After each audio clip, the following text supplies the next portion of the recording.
সুৰক্ষা লাগে? হিন্দু উৎসৱ হ'লেই আপোনালোকৰ মনত প্ৰদূষণ আহে।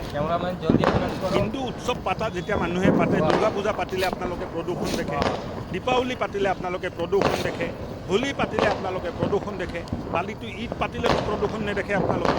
এতিয়াতো প্ৰশ্ন নকৰে যে প্ৰদূষণটো কেনেকৈ মানে ৰোধ কৰিব পাৰি। মানুহে পৰম্পৰাগতভাৱে যিটো উৎসৱ পালন কৰি আছে, পৰম্পৰাগতভাৱে মানুহে উৎসৱ পালন কৰিব লাগে। তো চাওক কিমান ফুটি আছে ছেকেণ্ডত, লাখ লাখ ক'ব নোৱাৰি। এইটো কি কণ্ট্ৰল কৰিব পাৰি নেকি? চাওকচোন, ভাল লাগে, আমাৰো ভাল লাগে, ফুটি আছে, আমিও খাওঁ।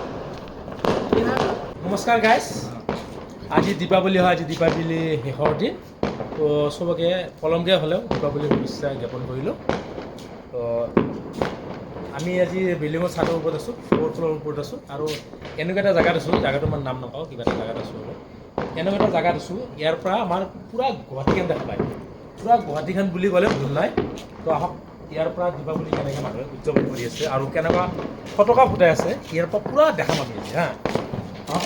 এইফালে এইফালে পূৰা ফটকা ফুটি আছে, মানে এটা ছেকেণ্ডত কিমান লাখ লাখ ফটকা ফুটি আছে, মানে বিল্ডিঙৰ ওপৰত উঠিলেহে গম পায়, মানে তলত থাকিলেতো গম নাপায়। ঠিকে আছে, নিজৰ জেগাখিনিত গম পায়, কিন্তু আমি এনেকুৱা এটা জেগাত আছোঁ, মানে ইয়াৰ পৰা পূৰা গুৱাহাটীৰ ভিউখন দেখা পাই। চাওক, এয়া দেখাই দিয়া পাৰিলে, চাওক ইমান ফটকা ফুটি আছে, এটাৰ পিছত এটা, এটাৰ পিছত এটা বুলি নহয়, ছেকেণ্ডত লাখ লাখ ফটকা ফুটি আছে হা।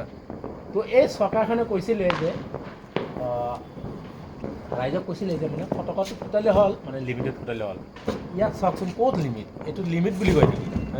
প্ৰদূষণ হৈ আছে, এইটো লিমিট বুলি কয় নেকি? আমাৰে ঠিকে আছে, পৰম্পৰাগত হিচাপত যি চলি আছে সেইটো কৰক, কিন্তু ইমান এনেকুৱা নহয়। মানুহৰ ক্ষতি হোৱাকৈ কিমান জীৱ জন্তু মৰি আছে, কিমান জীৱ জন্তু কষ্ট পাই আছে এই ফটকাৰ আৱাজত, এই আতচবাজিত। আজি চাওক, এটাই পক্ষী নাই, এটা পশু পক্ষী যদি চাব দেখাব পাৰে, গছ গছনিত নাই। আজি এটা পশু পক্ষী বুলি ক'ব নোৱাৰি, মানে এই আৱাজত ইমান লোকচান হৈছে, মানে বিশেষকৈ বনৰীয়া জন্তু বা আমাৰ যিবিলাক চৰাই চিৰিকটি আছে, এইবিলাকৰ বহুত অসুবিধা হৈছে।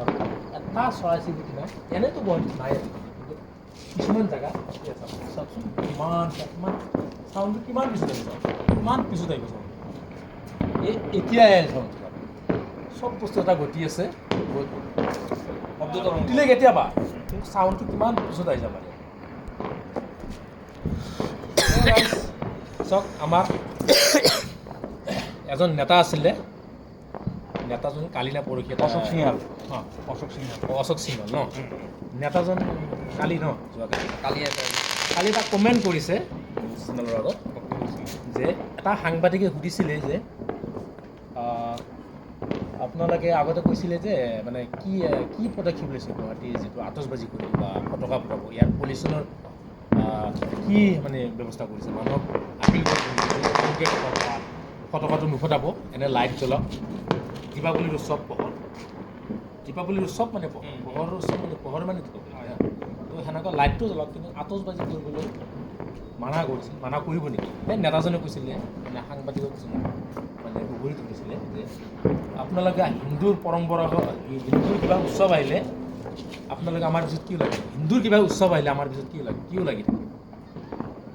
তাৰপিছত এটা জনজাতিক টাৰ্গেট কৰি কৈছিলে যে, মানে মুছলমান সম্প্ৰদায়ৰ মানুহবিলাকক টাৰ্গেট কৰি কৈছিলে যে আপোনালোকে ঈদত কিয় নাযায়? ঈদত কিয় নকয় যে পলিউশ্যন হ'ব? আৰে বাবা, ঈদত ক'ত পলিউশ্যন হয়? ঈদত কেনেকৈ ফটকা ফুটে নেকি? ঈদত চাফা হয়, আৰু আপোনালোকে লেতেৰা কৰে। আপোনালোকে নিজৰ ঘৰখন চাফা কৰে দেৱালীত, ঠিক আছে, মানিছোঁ হা, মেজি জ্বলাই কিবা কিবি ধুনীয়াকৈ চাতি জ্বলাই, কিন্তু নিজৰ ঘৰখন চাফা কৰি কেনে বাহিৰখন যে লেতেৰা কৰি আছে, সেইটো চাব ন? সেইটো কি বেয়া কৈছে নেকি? না বেয়া কথা, সেইটো চাব ন? কিন্তু আপুনি কিমান এটা বেয়া কমেণ্ট কৰিছে চাওক, এই দীপাৱলীৰ উৎসৱত আপুনি কিমান এটা বেয়া কমেণ্ট কৰিছে চাওকচোন।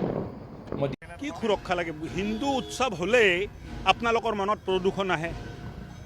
হিন্দু উৎসৱ পাতা যেতিয়া মানুহে পাতে, দুৰ্গা পূজা পাতিলে আপোনালোকে প্ৰদূষণ দেখে, দীপাৱলী পাতিলে আপোনালোকে প্ৰদূষণ দেখে, হোলী পাতিলে আপোনালোকে প্ৰদূষণ দেখে, বালিটো ঈদ পাতিলেতো প্ৰদূষণ নেদেখে আপোনালোকে। তেতিয়াতো প্ৰশ্ন নকৰে যে প্ৰদূষণটো কেনেকৈ মানে ৰোধ কৰিব পাৰি।